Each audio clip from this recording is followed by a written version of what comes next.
ehtiyatlı.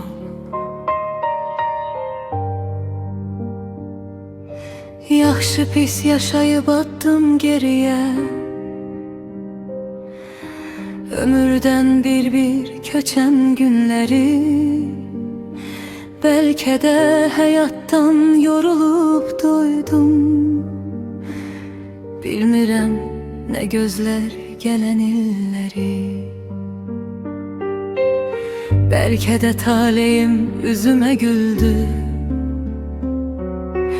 Belki de sadece gülüp geçecek.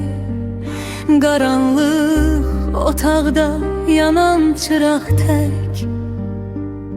Bir gün vakti çatanda sönüp gedecek. Menden belə asan ayrılıp gitme. Bir gün sıkılarsan ehtiyatlı ol. Herkes göz dikipdir her addımına.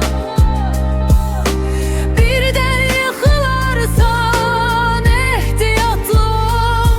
Sen elə bilme ki hayat oyunca bezen de kenara atıp gidesen.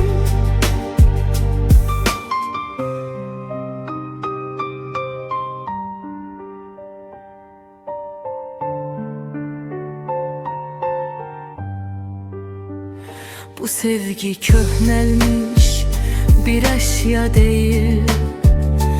Değer değmezine satıp gedesen. Gedirsen mən sənə qal deməyəcəm. Bu qərar sevgiden doğumun artıq.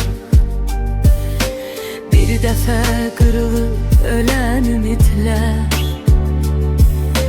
kuru peşmanlıkla dirilmir artık. Bilmezdim bu kadar vefasız çıkıp benim temiz sevgimi heçe sayarsan.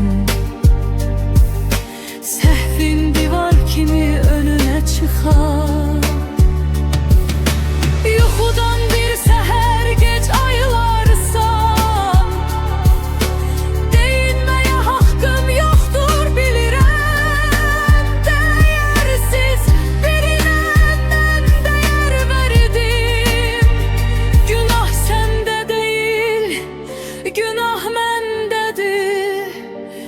Seni sevmeyime bir ümit verdim.